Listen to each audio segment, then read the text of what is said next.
on. What's up, you guys? This is HJ, aka Shredder here, and welcome to the Level Infinite Show. Today we've got Bill with the Gaming and Collecting podcast here to join us. Thank you so much for taking the time to join us here.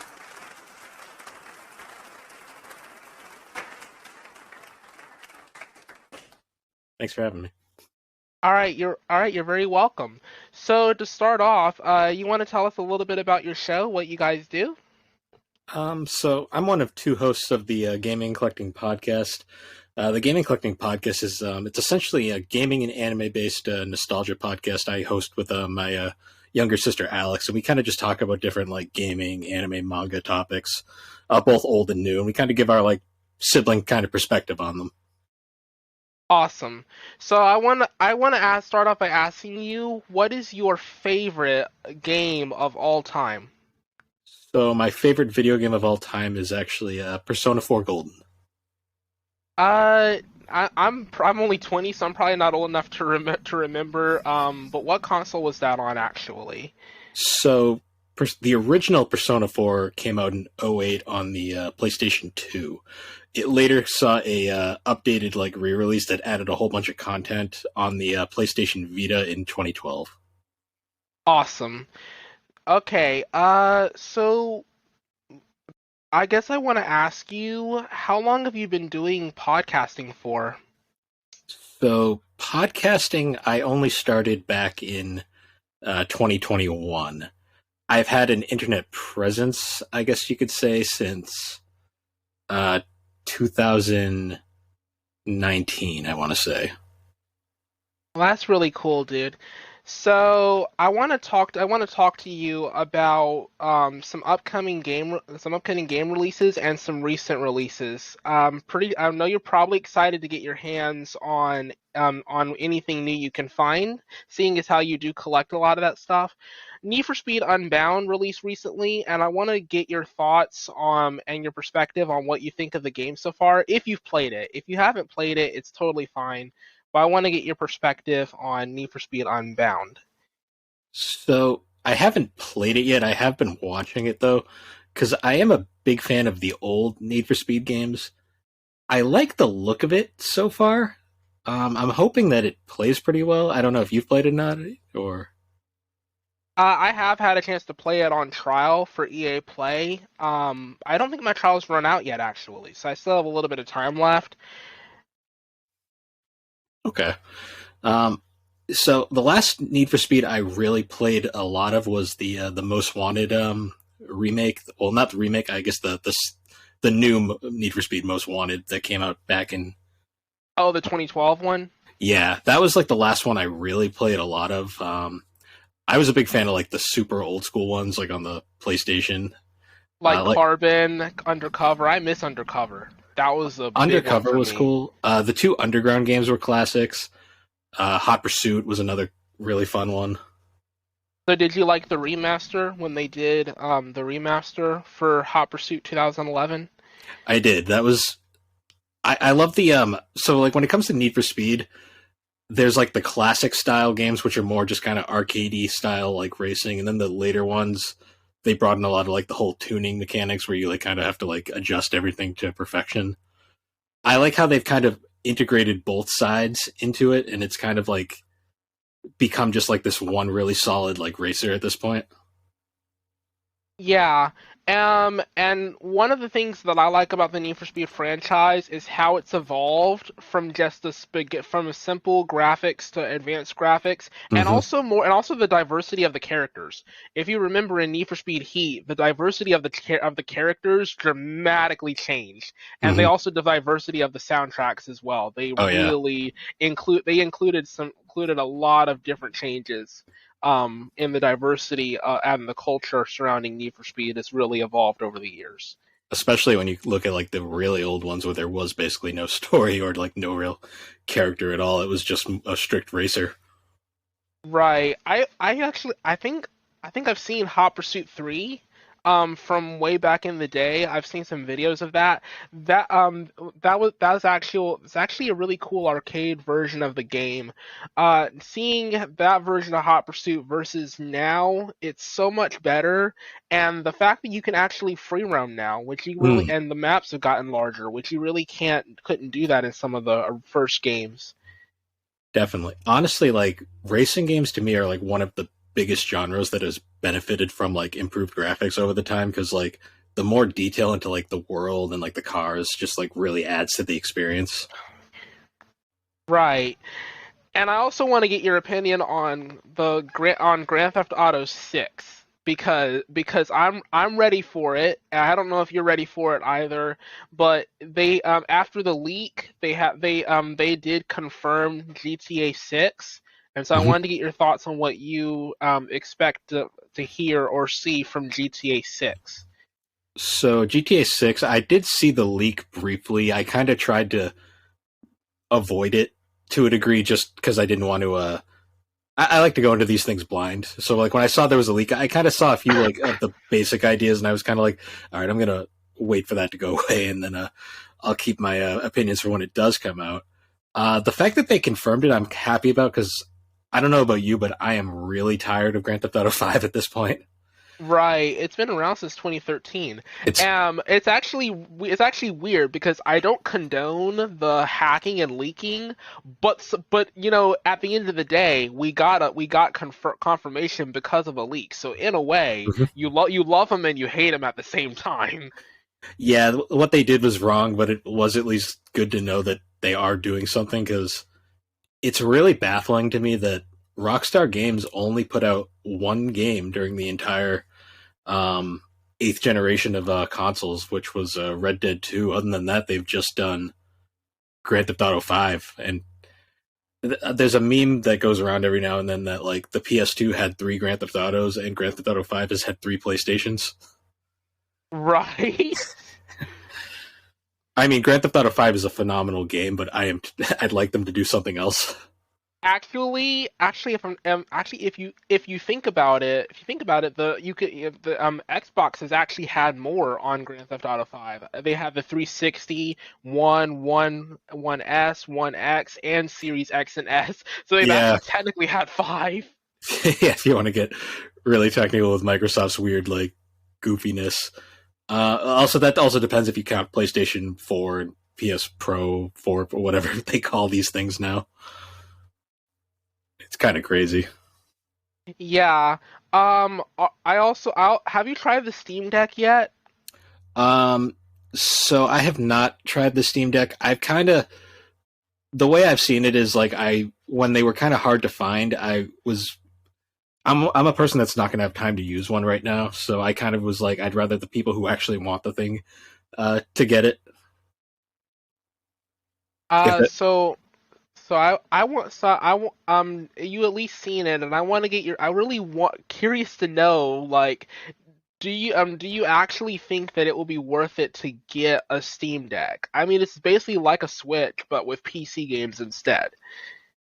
I think it's worth it if you have the technical mindset for it, because like I don't want to like insult anybody. I feel like it's a system right now that is not inherently user friendly, if that makes sense. But once you figure the way around it, there it has a lot of potential to be probably one of like the most advanced video game devices of all time. The problem is though, is the average gamer gonna be able to like pick it up right away and figure it out like a lot of the diehards have done so far? Right. I'm actually thought about getting one for a little while, but now I'm leaning more towards the Switch because Mm-hmm. one, it's cheaper, but Yeah, it's also you can get all the same, you can get more console-based games, and it's a lot easier to use nowadays. that's the key. If I had the time and like the expertise, I would probably pick up a Steam Deck just because there's a ton of Steam games that I'd love to play on the go, like in like a handheld form. But a lot of the games I'd probably play on it, I can get on the Switch anyways. So it's kind of one of those. I don't really need it right now, so I'm not super. concerned on picking it up. I guess you could say. So I have to ask, Xbox or PlayStation Uh, for console preference? Preference the PlayStation consoles, but I don't have any sort of bias like between the two of them. I've had PlayStation consoles since I was like a little kid, like with the PS1, and I've just always I prefer the controller. That's really my main thing with them. For me, it's personally I prefer PlayStation for exclusives Mm-hmm. and for and for like overall design of the console itself. I prefer Xbox for the simplicity and for the customability and all the other more freedom, better subscription, that sort of thing. Mm-hmm. So I kind of split both ways. Like I want to play Spider-Man though. That's the main reason I want a PS5 for Mm-hmm. Spider-Man and NBA. That's it. Yeah. Um, I've always had the PlayStation consoles, so I've always been just inherently like a fan of those. In recent years, I actually do have picked up like an original Xbox and a 360, and I can't deny like I've moved past like console fanboyism like to a degree, and now I like to look at every system for what it's for like what its true value is. And I have to admit, the original Xbox and the 360 were phenomenal consoles, and there was a ton of great games that came out on those. But like my like nostalgia as a kid was always like the PlayStation side. Like I always loved like the Naughty Dog games, the Sucker Punch games, all those like exclusive titles that just kind of scream PlayStation. Oh my God, there are so many titles from 360 that I missed that I'll Mm-hmm. never get to see again. Yep. They never brought Need for Speed Most Wanted, Need for Speed Undercover. They didn't really bring some of the Transformers games over. There's a lot of games that I missed that they never brought over to the new gen Mm-hmm. that I really miss so much. I think I still have a 360 somewhere in my house. I just don't know if I still own any of the games that come with it. So the great thing about Xbox consoles right now is we get to like the collecting sphere and like retro collecting, nobody seems to care about Xbox stuff right now, and it is super cheap and like to like an almost crazy degree. I know there was I think there was a console. I don't know if it was a 360 or an Xbox Classic, but it will there's a collection store um in our sister city, Winterville, near there, and they had this console. I forgot which one it was, but it was like $50. And I was gonna pick it up because the thing is, you think about it, and about since they don't really make those anymore, if you wait about another 10, 20 years, it'll probably be worth a couple $1,000s, probably, if you can find the right person to buy it from you. That is true. The problem with game collecting inherently though is it is a very unstable like market, and we don't know where trends are going to go at times. Like right now, Nintendo stuff is like, well, the way I've always looked at it is the way collecting seems to go is Nintendo seems to rule the direction of what's hot at a given time. And right now we're in like the GameCube, like N64, like period where those are like the biggest nostalgia consoles. For whatever reason, it's like certain systems will climb and then others will just like plummet. But like others just kind of will stay at a baseline expensive like area and just they never go up or go down. It's weird to watch. It's like investing stocks. Yeah, only it's something that could just disappear at any. Actually, no, I guess that is kind of like stocks, regardless. Regardless, I feel like for some odd reason, I feel like historically, from what I've seen, Nintendo consoles, when you try and resell them in later years' time, have historically, for some reason, been worth a lot more usually. Not really sure. I like you might know why that is a little bit more than I do. I can never figure out necessarily why that is. Why some Nintendos are worth substantially more than even some of the old PlayStation consoles and whatnot. So, if you actually want me to give a cool little story, um, It actually, a lot of it comes down to supply and demand. So the two biggest ones, like in particular, that are the most interesting to look at are the N64 and the GameCube. When you actually break down those consoles, in terms of sales that generation, like particularly the sixth generation, which was PS2, Xbox, and GameCube, the PS2 sold like over 155 million units, and was like it's still to this day the greatest selling console of all time.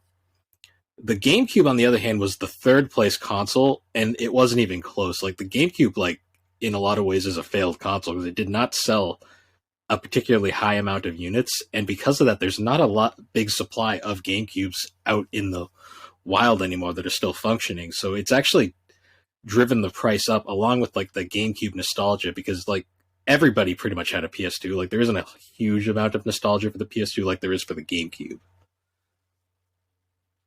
And so actually that actually for some actually makes sense now. I don't because I didn't think it didn't really dawn on me. Um, that's actually a really interesting way of looking at it because it didn't really Mm-hmm. dawn. I knew about the market and demand, but I didn't know like the actual reason behind that market and demand. So thank you for actually explaining that to me Mm-hmm. because now I know exactly what to look for. Um, and and as far as like sports games goes, what did you play a lot of sports games back in the day when they had like NCAA football and that sort of thing? Not so much football. I'm not really a stick and ball sports kind of guy, but I did play a lot of NASCAR games growing up. And so, what was your favorite NASCAR game? A favorite NASCAR game, probably NASCAR Dirt to Daytona. That was on the PS2, Xbox, and I think GameCube. That one was kind of like the first one where it had this whole like career progression thing where you'd kind of like you'd start off in the lower series, and then you'd have to work your way up to eventually get to like the big like Cup series. It was a cool little game. I actually one of my favorite games growing up that was the actual sports game. I love the first handful of Maddens and the Mm-hmm. NCAA football series. They were actually really good. I can remember playing NCAA football for a little while when I had that for a while, and I would I would just pick out college teams and just play on different arenas. And with Madden 12, I was actually able to create my own fictional team and my own fictional stadium wherever I wanted to. Mm-hmm. So if I wanted to create a stadium in Hawaii, I could create a stadium in Hawaii. It was actually very cool. It was very cool. So something interesting about Madden actually, to me, I feel like the issue that Madden has nowadays is so EA has 100% exclusivity rights to like the NFL franchise. They've had that since like 2006, I want to say. I feel like ever since they got the exclusivity rights, they've actually gotten a lot lazier with like their games because they have no competition and they don't have anyone to actually like challenge them anymore. Like to me, like the greatest football game ever made was ESPN NFL 2K5 on the PS2 and Xbox. And that was the final game of the NFL 2K series before EA actually bought the exclusive rights. And I feel like that was like the peak of like when like they were pushing each other to the max at the time. And that explains why NBA is not on Game Pass because 2K owns the rights to that Mm-hmm. game. But but EA is technically assisting with that. So I want makes me wonder why they wouldn't put it on EA Play if EA is the people who are helping to publish the game along with 2K. That didn't doesn't make sense to me. I don't really know. So I'm mostly a physical game collector. Like I don't do a lot of digital stuff. So when it comes to like digital licensing, that's like a whole nother like mess of worms. Like to kind of like figure out the structures. That's why a lot of games just kind of like are not around anymore because there's like licensing issues that are like tying them up in one place and making it so that we can't get them on modern day systems at the moment. Minecraft. So that's another thing. Do you ever think that Minecraft Java Edition and Bedrock Edition would ever actually merge together? hard to say because there's so many versions of Java Edition out there just from downloads, and then the others. Hmm. I guess it depends on if the demand for it comes. I'm not really sure on that, to be honest. I thought I actually found something interesting about when with technical aspects of the game that might prevent Java from merging, and one of it is that Bedrock uses the C++ or C pound code base that Hmm. has the controller support and that consoles run, and the Java code base that's mainly meant to only run on PC. In order to do something like that, I think they would literally have to strip down the game rebuild and reintegrate the code from scratch, which is a Hmm. whole nother world of technicality to it. Yeah. That was really interesting that I when I found that out because I because I was thinking that it would be just a straight shot, add controller support and then merge it. But come to find out that there's some graphical components and some technical components that they would Mm. have to just tear down the game and rebuild it Yeah. because of the type of code base that Java runs on. Especially when you think about just how old like the original Java game actually is, because that thing's been around since. I mean, the alpha phase I think was like 2010. I want to say. Right, and that's I think that's part of the reason why they've decided to do the launcher and the migration stuff, but they've never actually decided to merge the games together because they know that it is so many technical errors and so many technical risks involved Mm. that they just know that it will not work, and that's probably why they're not doing it. Yeah. I would love to see them merge it because there are a lot of mods and mods and that sort of thing that if they merged it, if it retained the core that those mods needed to run, then they would actually be able to integrate having those sort of mods on the console and on PC and that sort of thing. Hmm. Also, I'm curious, what is your favorite mod? If you've ever did a mod for Minecraft, what's your favorite mod? Favorite mod. I haven't messed with Minecraft mods in a very long time, so I'm a little bit rusty. One of the ones I thought was the funnest was there was one called Elemental Creepers that I used to mess around with all the time, Oh, and the one with the different creepers that blow up. yeah, they have like different like elemental powers. Like the upside down one to me, I always thought was funny, just because wherever it blew up, it would turn that entire area upside down. It was super glitchy though, and it would break the game a lot. My favorite mods were the weather mod and the more TNT mod because I could Hmm. actually ignite a tactical nuke. Yeah. uh, Minecraft is that's one of those games that I didn't think would be like as great as it is, and then I finally played, and I was like, this game is like one of the greatest time wasters I've ever had. And it's also one of those games that you make a lot of memories with, Hmm. cause for me me and my friends growing up, like we literally grew up on like Minecraft and Hmm. Madden and NBA and all that. We grew up on that stuff, and so that's just a lot of the games that you make memories with. That's fun because I remember growing up and like RuneScape was like the big thing that me and all the people in my age group played back in the day. It's that it's interesting because when my parents were growing up, the memories they made, they actually went to the coin arcade and that's how they would play. Yep. I have actually have a former teacher who to this day still has some different consoles and whatnot from when he was a teenager and whatnot that he's familiar with, and I remember him telling me stories about how they would save up like a hundred coins, a hundred Hmm. quarters, for a total of $50, and they would go and they would some of them, and they would just go to the arcade, and that was just their thing. That was just all they ever. That's just what they did. My mom they would ride their bikes down there, or take a car if they had one, and they just go to the arcade and just have fun with that now. Yeah. That was a different time too, because like they don't even have arcades really anymore. There's like some novelty ones, but other than that, it's not nearly what it used to be. Yeah, we just recently got an arcade in our mall, and they don't even use the coins anymore. They have these electronic cards that you have Hmm. to use now, and you have to load like $40 to it in order to be able to play like 20 to like maybe 10 times. It's kind of expensive, but it's just not traditional, and it's not Hmm. the way it used to be anymore. It's Yeah, just not the same. I think it's just to keep down on like all the coins and stuff, just because there's so many machines and they'd have to clean them out all the time. It's probably Yeah. just easier on them that way.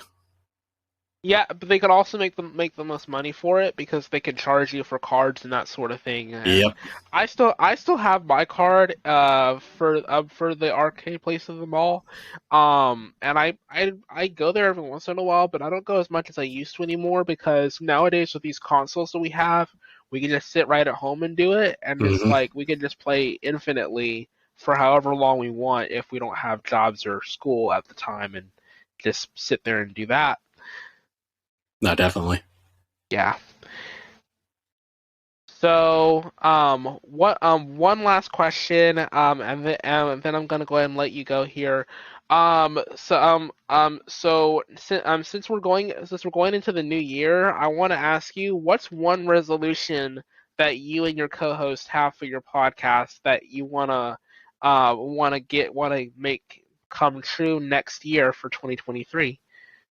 So our plan for season 3 so far is mostly the same as it was in season 2. Going to continue to improve and like improve our podcasting style and who we are as hosts. But we also, one of our big goals for season 3 is we're going to revisit a bunch of the old season 1 episodes that we weren't exactly happy with the first time around, and we're actually going to try bringing in like guests for certain episodes, mostly because we want to get an extra perspective on things, and that's going to be one of our main goals for season 3 this year. Awesome. So I really quickly want to show you something cool. So, you might not know this about our podcast, but some of our podcast episodes are actually video episodes where you can actually watch us play games, and Hmm. it's very unique and different. I guess I could share my screen with you really quickly because I really want you to see it. It's like really cool. But you can actually watch us play games like this, like 5PD and stuff, and it's actually really interesting. Okay. And I don't know if you've ever tried anything like that. I know you typically think of that stuff on YouTube. Um, it's not really something we're pursuing yet. We are thinking about doing video at some point in the future, and we're planning on streaming it as soon as our schedules allow it. We kind of, our problem is we're just super busy right now with our work schedules. Yeah. So yeah, that's actually really cool though. Yeah, having video though is actually a very interesting format, and I know it allows you to do so many more things with that. Mm. All right. So anyway, I want to thank you for taking the time to join us. I need to turn that down.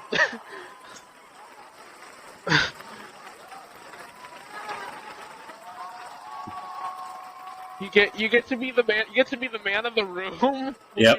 your own audience cheering for you. Isn't that awesome? That is pretty cool. So thank you so much, Bill, from the Gaming and Collecting Podcast. I hope to speak with you soon, some other time. Hmm. And thank you once again. And I'll see everybody in the next episode. Thanks So again for having that's me.